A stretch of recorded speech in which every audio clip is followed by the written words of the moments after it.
What's up, guys? So we're here with episode number 3 of Road Show.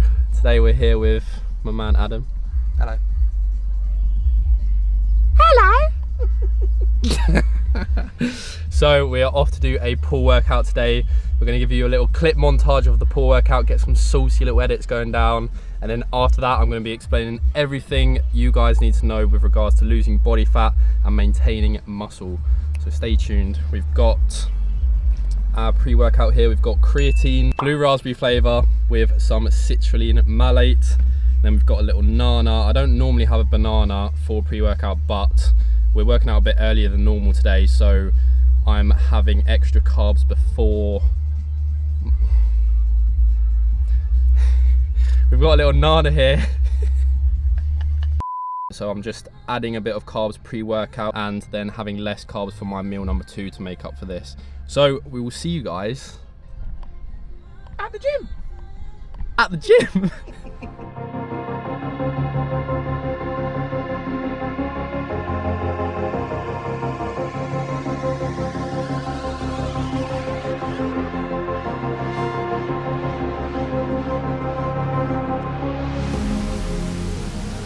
Thinking it over, all the time apart is weighing down on me.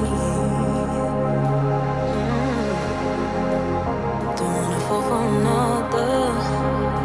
The reflection of you now is hard to see. Feel the light coming down. Tell me I can breathe again. I can hold on forever. Coming closer now, so I can breathe again. I can breathe.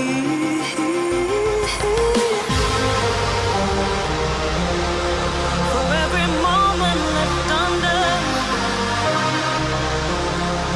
with all the pressure yet to come, I feel you pulling me right there where I belong. You give me oxygen. You know you give me oxygen. You give me oxygen. Ooh, I feel you pulling me right back where I belong. You know you give me oxygen. Show me what you want now. Tell me what you want now. Pressure in my chest, I can't hold on and on and on forever. Show me what you want now.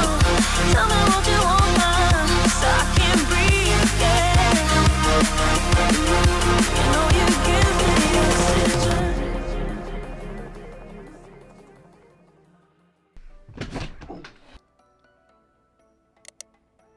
What's up, guys? So we are back from the gym. We're all clean, we're all tidy, and we are going to go through exactly what you need to do to lose fat and maintain muscle at the same time.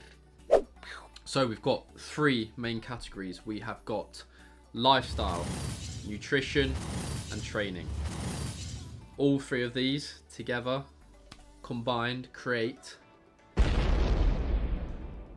explosions. If you can get all 3 of these categories on point, you guys will be on the road to achieving your goals in terms of losing body fat, getting lean, and maintaining that muscle mass that you have underneath. So guys, for a little example, a personal example of what a transformation like this might look like, this is me at the start of prep, and then now we are just over 8 weeks out, and this is my most latest check-in, and this is them side by side. So as you guys can see, I'm approximately 9 kilos heavier in this picture, but I look bigger in this picture, even though I'm 9 kilos lighter. So we'll get rid of them, and that is what losing body fat and maintaining muscle can do. It can give the illusion that you look bigger, you look more ripped, you look like you've got more muscle, you just look better, healthier to a certain extent. But enough of that, we're going to jump straight into some information that's going to help you guys out and you can implement straight away if you're wanting to achieve this as a goal. So first of all, we're going to go through nutrition.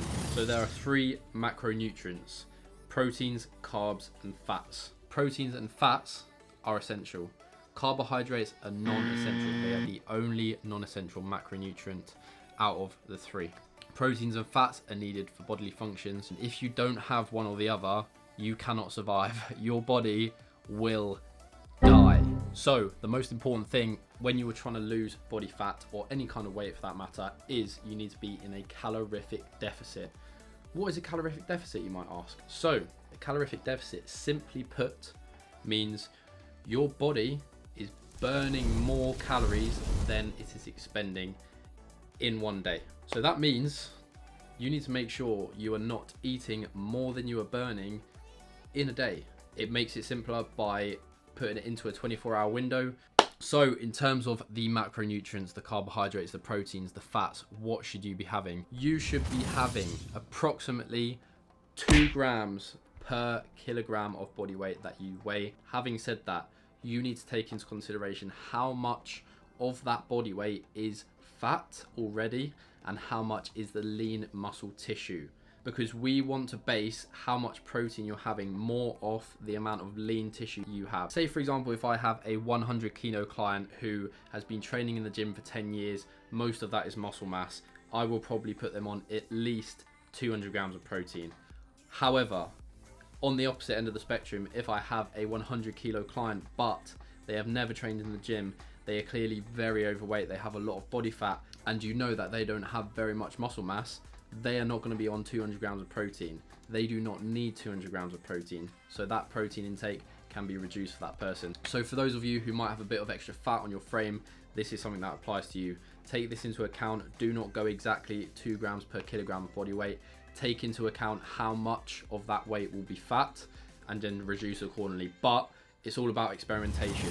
Every single individual will need a different amount of protein, a different amount of fat, different amount of carbs. It's always interchangeable for the individual. So if you are looking to take it seriously, I recommend getting some advice, getting some help, getting some coaching. It's probably one of the best decisions I ever made myself in terms of learning, educating myself and progressing my physique. Myself, I offer coaching as well, so if you want to work with me, obviously give me a message. But if you don't want to work with me, give me a message also, and I'll push you in the direction of a lot of other very good coaches that I know. So back to nutrition, going on to fats now. Fats are essential. So with your fat intake, what should you guys do? There's no specific percentage of your overall daily intake that needs to be fats. However, what I'd suggest is do not go below 30 to 40 grams of fat per day. Anything above that is absolutely fine as long as it fits within your calorific goals. So moving on to carbohydrates. Although they are non-essential, we can utilize them very, very well to optimize our training in terms of using it as an energy source to get that bang for our buck in our training. And this is going to allow us to maintain as much muscle as possible if we can optimize our training and perform as well as we possibly can in our training. That is what we want, and that's what's going to allow us to potentially gain muscle or at least maintain or minimize muscle loss during a cutting phase. When you are losing weight, you're losing body fat. Okay, carbohydrates, you want to program around your training. Based on that, what I would recommend is putting the prime amount of your carbs before your workout. Obviously, make sure you don't have it too close to your workout because you want it to digest, so your body can utilize those carbs as energy during the workout. Probably one of the most underrated parts of nutrition is what you eat, what you actually consume. Like, some people just assume it's calories in versus calories out, and although that is an important factor, what foods you actually eat for those calories that are going in is hugely important, and it has a huge effect on your progress, on your health in general. Your skin will be affected by it, your eyesight will be affected by it, your body's ability to fight off diseases, to stay healthy and fit, to not develop autoimmune problems. All of that stuff is affected massively by what you put in your body. So having said that, you want to try and get as much of your calorific intake, your proteins, fats and carbs from whole food sources. This means for carbs, you want to stick to things like rice, potatoes, basically anything that is not a combination of loads and loads and loads of different ingredients all mushed together to create a product. You want to steer clear of that, okay? For protein, some examples are your meats, your steak, your salmon, tuna, chicken, lamb, pork, all of that stuff. Obviously, if you're a vegan or you're a vegetarian, there's a lot of other options, but I know most of you listening probably won't be vegan or vegetarian, so I'm just going to kind of speak to the masses for now. However, if you do want vegan or vegetarian options, just chuck it into Google and it will give you so many results. Last but not least, fats. So eggs, egg yolks are awesome. Egg yolks have so many nutrients, they bring so many benefits, and they're so underrated. Get your eggs in. Olive oil, but cold olive oil, not frying with olive oil. The way you need to have olive oil, if you are going to have it, is cold, drizzled on food. The best things to cook with are things that are solid at room temperature. Once again, I won't go into too much detail, but trust me on this, I've done my research and it's going to be healthy for you in the long term. So things like butter, coconut oil, those sort of things are better for you to consume when you are frying with them, okay? And the last few things for fats, fatty fish are great. So salmon, things like nuts, seeds, what else? There's probably a lot more things that I can't think of off the top of my head, but you get the point. Get your foods from whole food sources and your body will thank you. Everything will get better. You will have less brain fog. You'll have more mental clarity. You will be able to be more productive. You'll have more energy.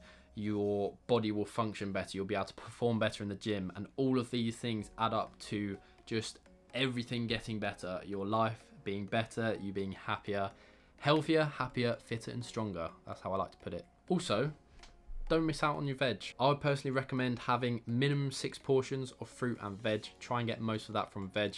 Obviously, fruit here and there is great too and brings its benefits. However, having too much fruit will just be cramming your body full of loads of sugar, which is not good. This is what I see some people do. They'll say to themselves, I'm eating healthy because I'm having yogurt, fruit and honey, okay?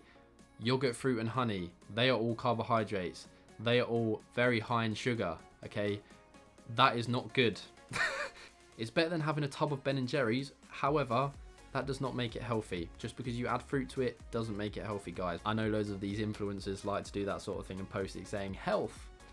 It's not the case, I'm afraid. So now we're going to go into how do you work out what a deficit is for you. How many calories do you need to eat? How much are you expending? All of that good stuff. First thing you need to do is go onto Google and type in BMR calculator. Stick in your details, your age, your height, your weight, and approximately how much exercise you do, whether you're sedentary or very active. There'll be a list of options to tick from and it will give you an approximation. Remember, approximation. It's not an exact number that's going to be correct.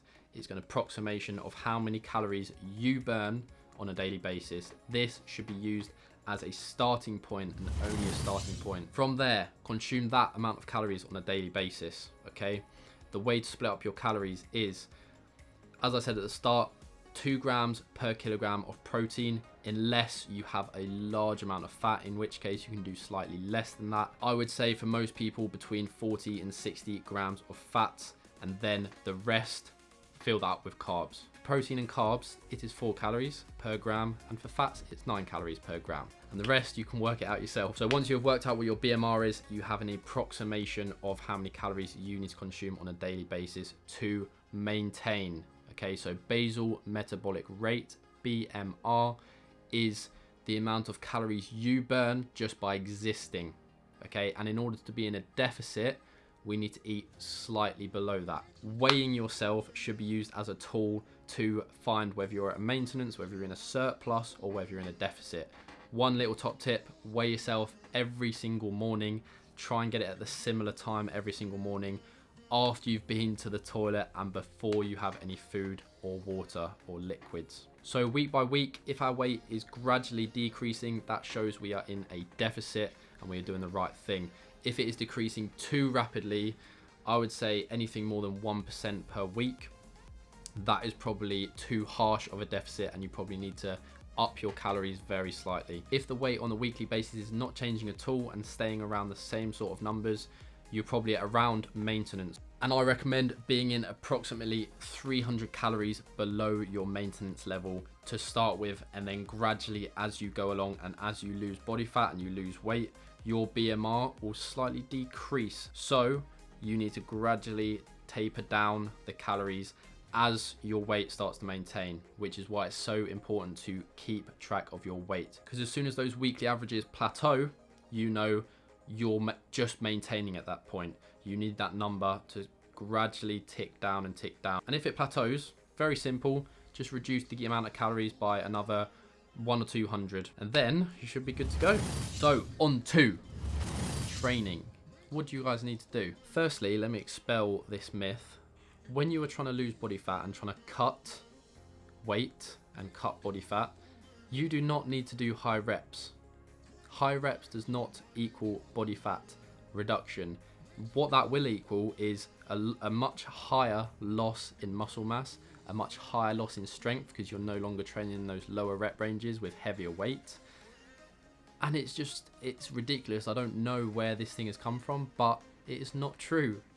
You want to keep your training exactly the same. You want to work between different rep ranges. You still want to do some lower rep ranges, for example, working between around 5 reps all the way up to 15 reps. So for example, one exercise, you might do 3 sets. The first set might be 5 to 8 reps. The second set might be 8 to 12 reps. And the third set might be 12 to 15 reps. So for training, that is what you should be doing. You should not be switching your training up. You should still be looking to try and get stronger, looking to progress each week in your reps or your weight. A little warning, eventually you will get to the point where you will probably only be able to maintain your strength, or you might start to see slight regressions in strength. This is normal. However, if you put the work in, put the time into training properly, make sure you train between all of those rep ranges, you can maintain most of your muscle mass, okay? And the losses won't really be that significant. And if you don't want to do that, then you're kind of just accepting that you're probably going to lose a bit more muscle. What you guys have got to think is your body is an adaptation machine, okay? If you are in a deficit, your body needs to use its own resources to fuel your body to actually run, to work. Your body needs that energy, and if you're not consuming that in food, it has to take it from somewhere else. It has 2 options. It has fat or muscle to use as energy. You want to tell your body that it needs the muscle to survive. The only way to do that is to put it under intense stress and stimulus. You can do that through resistance training. You can do that through working through the different rep ranges. But if you do not send that signal, send that stimulus to your muscles that they need to be kept, your body will have no problem with using that muscle as energy to survive. Okay, so you want to send that stimulus for every single muscle in your body, so that instead of using muscle as energy, it chooses to use the fat storages, and then you maintain that lovely muscle that you've worked so hard for, and then you're good to go. So that is all you need to know regarding training. Now on to the lifestyle factors. So lifestyle, we have a couple of important points. Sleep. Sleep is so important. I could speak for a whole video just on sleep. Simplified, you need to get 8 hours of sleep a night. I'd say 7.5 at a minimum. Okay, that allows for 5 sleep cycles. Okay, obviously if you can push it up to 9, you may get some extra benefits from that. Much more than 9 you don't really need. So the sweet spot for me anyway is about 8. If you do not sleep properly, nothing else will be able to function. Your body will not be able to recover. You will not be able to lose fat. Your body will just be in survival mode. It will constantly need that rest, that recovery, and if you're not giving it that rest and recovery time, nothing's going to function properly. You're not going to be functioning at 100%. Your brain is going to be a mess. You're just not going to be switched on at all. You're not going to recover. You're not going to build muscle. You're not going to lose fat. It's not going to be good. So make sure you're getting your 8 hours sleep, guys. All right. Number 2, you need to keep stress to a minimum. Too much cortisol, which is the stress hormone, so it's released when you are stressed out. Too much cortisol can have a detrimental effect on your recovery, fat loss, any sort of progress you're trying to make in terms of your health and fitness, not to mention the psychological issues that can cause. So make sure if you do find yourself being very stressed, utilize some techniques to reduce stress. I personally like to use meditation. It's simply sitting there, relaxing. It helps you relax, stay present, focusing on breathing. I recommend getting the app Headspace. Give it a try. Yeah, and just give it a go. Don't knock it until you try it. And if you are feeling very stressed, what's the worst that can happen if you try it? Okay, I promise you it will help if you give it a good old-fashioned try. And last but not least, steps. Steps can be a great way of burning calories. Set yourself a goal every single day to get a certain amount of steps. I recommend between 5,000 to 10,000. If you are used to not doing very many steps, start off with the lower end of the range. Start off with 5,000, then gradually work your way up as you get into the habit of hitting 5,000 every single day. That is going to be a good few hundred calories extra you are burning every single week, and that is going to make a big difference in the long term. With regards to cardiovascular training, you do not have to do cardio to lose fat. What allows you to lose fat is being in a deficit. Cardiovascular training can be a tool to get your body into more of a deficit or get it into a deficit in the first place, but it is not going to be the deciding factor in losing body fat. If you're in a 500 calorie surplus, but you do 300 calories worth of cardio, that is not going to mean you lose body fat. That's just going to mean you're a bit closer to maintenance, okay? Cardio should be used as a tool to burn more calories, but you want to choose a piece of cardio equipment or a type of cardio that you can do that does not impact your recovery and your training. So the best thing I have found in my time doing this is using the elliptical, because it is low impact.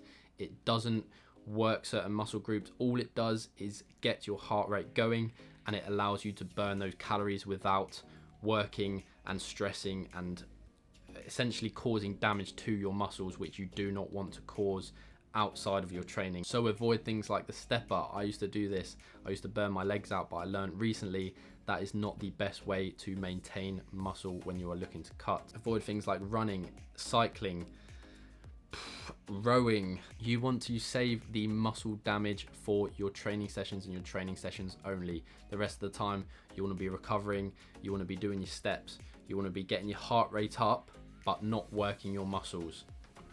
I hope you guys enjoyed that science lesson with Sam. That was how to lose body fat and maintain muscle at the same time. Let me know in the comments if you enjoyed this style of video, if you enjoyed the more informational side of things. This is me trying to provide you guys with value that you can actually take and implement into your own lives and into your own programs to make that progress and get those results that you guys most desperately want. Our current target is 200 subscribers, guys. We can get it. You're joining the team. And of course, smash that like button. It helps me out massively. It helps push this video out to more people, so more people can learn the wonderful ways of health and fitness and how to actually do things rather than all the rubbish information that's out there. So that is it from me, guys. I hope you enjoyed the video, and I'll see you in the next one.